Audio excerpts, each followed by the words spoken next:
मेरे भाई कान खोल करके सुने, आज अगर तकवा आपके अंदर है तो तकवे वाला इंसान को हराम काम बुरा लगेगा। अगर कहीं पर हराम काम हो रहा है, कोई हराम का लुक़मा खा रहा है, ओ मदीने वाले के कलमा पढ़ने वाले, कान खोल के सुन, तेरा काम छूटे तो छोड़ देना, तेरी दुकान बंद हो तो बंद कर देना, तेरा बिजली थोड़ी देर के लिए थमे तो उसको थमने देना, लेकिन अपने भाई को हराम से रोक लेना, ये बहुत बड़ी तेरी इबादत है, ये तेरा बहुत बड़ा काम है। अगर अपने भाई को तूने हराम से रोक दिया, ये तो जन्नत मिलेगी इसे, इसके सदक़े में रोकने वाले को भी जन्नत मिलेगी। बेशक, सुभान अल्लाह। बड़ी बात है। मजा आ रहा कि नहीं आ रहा? अब मैं शुरू हुआ हूं और अब सुनिए, आप सुनिए।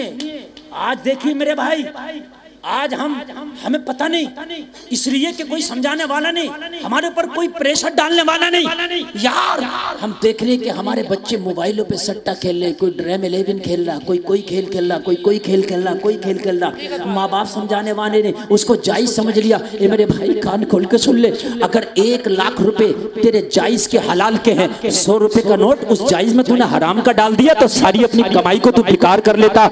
यार लात मारते हैं ऐसे ड्रीम 11 पे, लात मारते हैं ऐसे सट्टे पे, लात मारते हैं ऐसी कमाई पे जो हराम का लुक़मा हमारे मुंह में आए, हमारी नस्लों तक उसका खून जाए और वो नस्लें हमारी गद्दार बन के पैदा हो, वो नस्लें हम मर के कब्र में चली जाएं, वो नस्लें जब हराम का लुक़मा खाए के परवान चढ़ेंगी तो हम तो कब्र में होंगे, वो शराबें पी रही होंगी, कोई डांस कर रहा होगा, कोई चोरी कर रहा होगा, कोई डाका डाल रहा होगा, कोई हराम काम कर रहा होगा। मेरे भाई कान खोल के सुन, अपनी औलाद को हलाल का लुक़मा खिला के जा, तू तो मर के कब्र में चला जाएगा, मगर कोई तेरी औलाद में से कुरान पढ़ रहा होगा, कोई नमाज पढ़ रहा होगा, कोई ज़कात दे रहा होगा, कोई हज कर रहा होगा और कोई मदीने वाले की चौखट पे खड़े होकर कह रहा होगा मैं मुजरिम हूँ आका, मुझे साथ ले लो कि रास्ते में है जा बजा खाने वाले।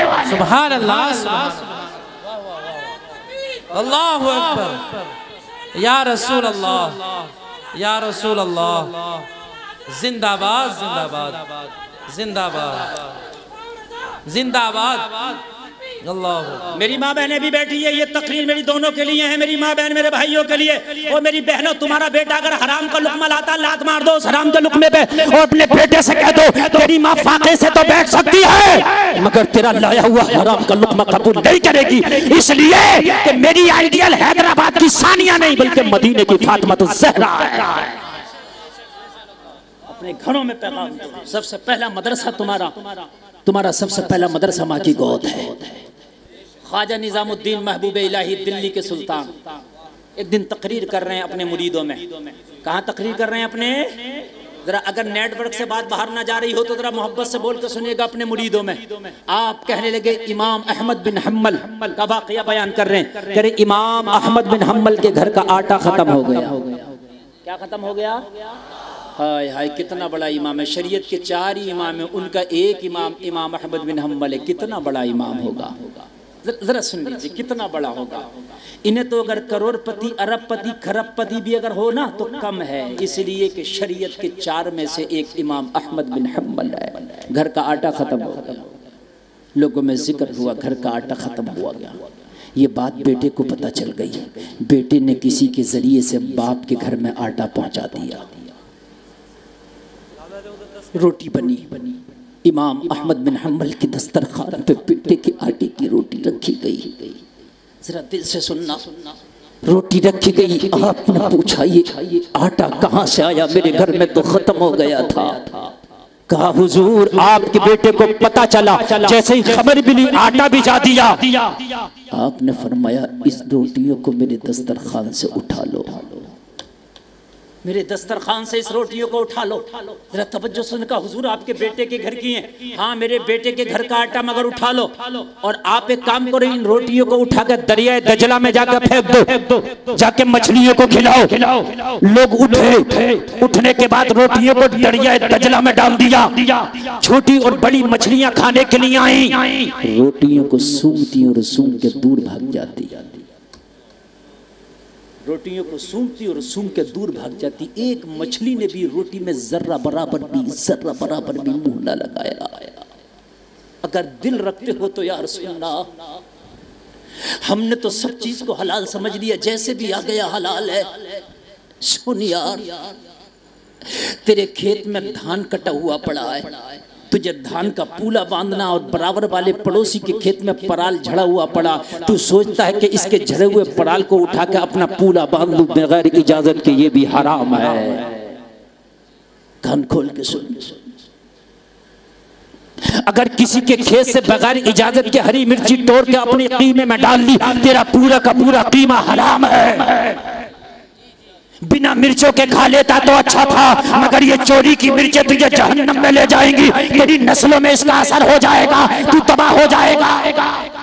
दरिया दजला की एक मछली ने भी नहीं खाया, एक मछली ने भी, जो एक ने भी खाया हो, नहीं खाया। थोड़ी देर के बाद दरिया में लहर आई। क्या आई दरिया में? और उन रोटियों को दरिया ने भी कबूल नहीं किया, लहर आई और किनारे पे फेंक दिया। सारे लोगों ने माजरा देखा। इमाम अहमद बिन हम्बल की बारगाह में हाजिर हुए, कहने लगे हुजूर, हमने देखा किसी भी मछली ने वो रोटी नहीं खाई, दरिया ने भी उसको लहर के जरिए किनारे पे फेंक दिया। इमाम अहमद बिन हम्बल ने फरमाया, जिन रोटियों को मछलियां नहीं खाती तुम मुझे खिलाना चाहते हो? कहा हुजूर माजरा क्या है? कहा सुनो, ये उन दिनों का खरीदा हुआ आटा है मेरे बेटे के घर में, जिन दिनों मेरा बेटा बगदाद का काजी यानी हाकिम और जज हुआ करता था। उस सैलरी से इसने आटा खरीदा है, ये भाई उसके लिए जायज होगा, हमारे लिए जायज नहीं है। हाय हाय हाय, जरा गौर करें।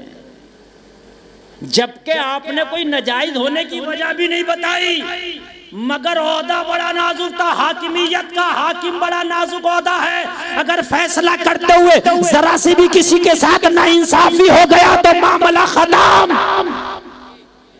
बड़ा मामला नाजुक है, बहुत नाजुक मामला है, बहुत नाजुक मामला है। तवज्जो फरमाए। हम हैं, अगर बच्चा सऊदी जा रहा कमाने के लिए तो माँ भी कहती है, बेटा ओ बेटा फलाने का बेटा इतना कमाता है, बेटे तू कम से कम उसके बराबर तो कमा के लाना। और मेरी बहन और मेरे भाई अपने बेटे से ये कहना, तू फलाने के बेटे के बराबर कमाए या ना कमाए, मगर पहले 5 वक्त की नमाज पढ़ना, उसके बाद में अपना कमाना, उसके बाद में धंधा करना, उसके बाद में पैसा कमाना। ये थोड़ा भी होगा ना तो अल्लाह हमें इसी में बरकत देगा। लेकिन हमारे यहाँ क्या कहते हैं, फलाने का तो इतना कमा रहा, और बेटा एहसास कमतरी का शिकार हो जाता। एक ने चोरी क्या अपना सब कुछ बेच दिया, और बेचने के बाद घर भेजता रहा। पूछा भाई तूने ऐसा क्यों किया? कहा बार बार यही तकाजा होता, पड़ोसी का बेटा तो इतना कमा रहा, इतना कमा रहा, यार मेरे पास यहाँ सब कुछ बेच बेच के मैं घर वालों को भेज रहा हूँ, तब भी उनको सुकून नहीं है। ये हाल है मेरी कौम का। आज रात रात रात सुनो, हबीब अजमी एक अल्लाह का वली है और बगदाद में रहता है। जरा कह दो सुभान अल्लाह, ईमान ताज़ा हो जाएगा। आप जरा बोलिए। अब मेरी तकरीर शुरू हुई है, समझ लीजिए, समझ लीजिए, अब शुरू हुई है। और अब मैं देखता हूँ आप में कितना दम है और मेरे अंदर कितना दम है। अब ये देखना, समझ लीजिए आप। हाँ, अब आपका दम मुझे देखना है। जरा जोर से बोलो सुभान अल्लाह, और जोर से बोलो सुभान अल्लाह। हबीब अजमी अल्लाह का वली है, उनके सामने एक बहुत बड़ा गुनाहगार आकर रो रहा, कहने लगा हुजूर आपकी बारगाह में कुछ इल्तिजा लेके आया हूँ, करम कर दें। हबीब अजमी ने फरमाया, ओ आने वाले, तू तो बगदाद का सबसे ज्यादा गुनहगार इंसान है। शराबे तू पीता था, जालिम तू था, चोरियां तू करता था, लोगों की जेबें तू करता था, लोगों को तू सताता था, लोगों को परेशान तू करता था। आज तू क्यों रो रहा है? अर्ज करने लगा, सरकार एक 12 साल का बच्चा मेरी जिंदगी में आया, मेरी जिंदगी बदल के चला गया। हुजूर क्या बताऊं, कल की बात है, कल मेरी बीवी का बर्थडे था। मेरी बीवी खुश होकर बोली, ओ मेरे शोहर आज मेरा बर्थडे है, आज बहुत बड़ी पार्टी हमारे घर में होना है, आज अपने सारे दोस्तों की दावत कर दे, रक्सो सुरूर की महफिलें गर्म होंगी, शराबों के जाम चलेंगे, आज हमारे घर पे बहुत बड़ी एक महफिल सजाई जाएगी। कहने लगा हुजूर मैं अपने दोस्तों के पास गया, मैंने शराबी की भी दावत कर दी, मैंने जुआरी की भी दावत कर दी, मैंने सट्टेबाज की भी दावत कर दी, मैंने अपने साथियों की दावत कर दी, मैंने नाचने वालों का भी इंतजाम कर लिया, मैंने शराब का भी इंतजाम कर लिया। मैं दावत करके घर पे आया, मेरी बीवी बोली ओ मेरे शोहर एक काम जरा और कर दे, घर में कुछ खाने पीने का साजो सामान कम है, बाजार जा। मैंने लिस्ट बना दी है, इस लिस्ट के मुताबिक बाजार से साजो सामान खरीद के लेके आ। कहने लगा हुजूर, मैं उस लिस्ट को लेके बीवी के हाथ से बाजार चला गया। बाजार जाने के बाद मैंने सामान खरीदा, कुछ खाने का सामान था, कुछ पीने का सामान था, कुछ पकाने का सामान था, कुछ दोस्तों की मेहमान नवाजी का सामान था। मैंने पोटली बांध ली और पोटली बनाने के बाद में जमीन पर रख ली। अब मुझे तलाश एक मजदूर की थी, कोई मजदूर मिल जाए, मेरी पोटली को कांधा लगाए, मेरे घर तक ले जाए, ताकि मैं उसे उसकी मजदूरी दे डालूं और वो मेरा काम कर डाले। कहने लगा हुजूर दोपहर हो गया था, बड़ी शिद्दत की धूप थी, बड़ी तेज की गर्मी, सूरज की तमाजत मुझे दिल मिलाई दे रही थी हुजूर, लेकिन कोई मजदूर नहीं मिल पा रहा था। फिर मैं आगे बढ़ा, मैंने क्या देखा, एक 12 साल का बच्चा है, चेहरे पे हुस्न की बरसात है, मासूमाना अंदाज है, निगाहें झुकी हैं, बाजार में खड़ा है। मैंने कहा ओ बेटा कैसे खड़े हो? कहने लगा मैं छोटा मजदूर हूँ, छोटे छोटे काम मिलते हैं मजदूरी कर लेता हूँ, थोड़ी सी दिहाड़ी होती है घर पे चला जाता हूँ। मेरी बूढ़ी गरीब माँ है, उसका घर का चूल्हा जलता है, अपनी माँ को फाके से नहीं सोने देता। आज मजदूरी नहीं मिली, दोपहर हो गया, चिलमिलाती धूप है। मैंने बच्चे का हाथ पकड़ा, अपनी पोटली के पास लाके बोला ओ बेटा मेरी पोटली को कांधा लगा के मेरे घर तक ले चल, मैं तुझे तेरी मजदूरी दे दूंगा, मेरा भी काम हो जाएगा, तेरा भी काम हो जाएगा, तेरी माँ को लुकमा मिलेगा, मेरे घर में फंक्शन का इंतजाम हो जाएगा। बच्चे ने जब पोटली उठाई, वजन ज्यादा था, उठा ना सका। बच्चा घबरा के बोला ओ काम कराने वाले इंसान, मेरी उम्र सिर्फ 12 साल है, तेरी पोटली का वजन ज्यादा है, कोई जवान ही उठा सकता है, इसको उठाने के काबिल नहीं हूँ। मैंने कहा तू चला जा, फिर मैं किसी नौजवान को बुला लूंगा, वो ले जाएगा। बच्चा रोने लगा, हाथ जोड़ के कहने लगा ऐसा सितम ना कर, ऐसा जुल्म ना कर, मेरी माँ फाके से इंतजार कर रही है, अगर मैं ना लेकर के गया तो मेरी माँ को फाके से सोना पड़ेगा। तेरी पोटली का वजन ज्यादा है, मैं माँ के खातिर ये ज्यादा वजन भी उठा लूंगा, अगर मुझे तकलीफ हो ये भी बर्दाश्त है, मगर मेरी माँ फाके से करवट ले ये मुझे बर्दाश्त नहीं है। इतना सहारा दे दे, पोटली उठा के मेरे सर पे रख दे, जो भी होगा मुझे मंजूर है, तेरी पोटली पहुंचा के माँ के खाने का इंतजाम हो जाएगा।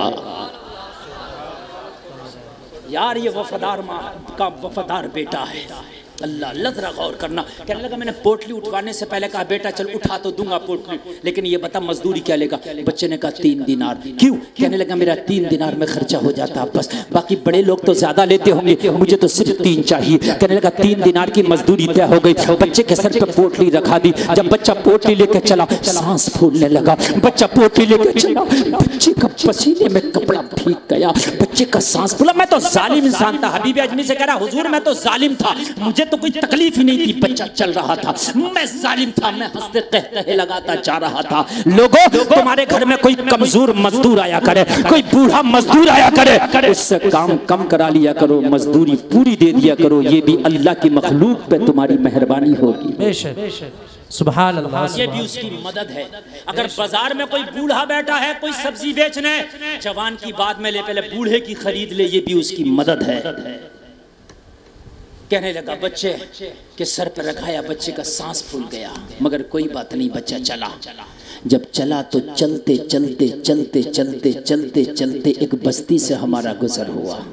मजा आ जाएगा, एक बस्ती से गुजर हुआ। कहने लगा जोहर का वक्त हो गया, तब बस्ती में जोहर की अजान होने लगी। क्या होने लगी? जोहर की अजान। बच्चे ने पोटली जमीन पे फेंक दी। मैंने कहा क्या थक गए? कहा थके नहीं है, अजान हो रही है, पहले नमाज पढ़ी जाएगी, बाद में तुम्हारा काम किया जाएगा। सुभान अल्लाह, सुभान अल्लाह। हमें तो टाइम ही नहीं नमाज पढ़ने का, हम तो कहते हैं हमें टाइम ही नहीं नमाज पढ़ने का। लेकिन जरा गौर करिए, मजदूर बच्चा है, कहने लगा पहले नमाज बाद में तेरा। जोर से बोलो, बाद में तेरा। ऑपरेटर साहब जरा ई को बढ़ाए 1 मिनट के लिए, ई को और गूंज दोनों बढ़ा दीजिए, बहुत अच्छा साउंड बोल रहा। सारे लोग बोले हाथ उठाकर सुभान अल्लाह। हाय हाय, मस्जिद से आवाज आ रही है, कोई पढ़ने वाला पढ़ ला। अल्लाहु अकबर,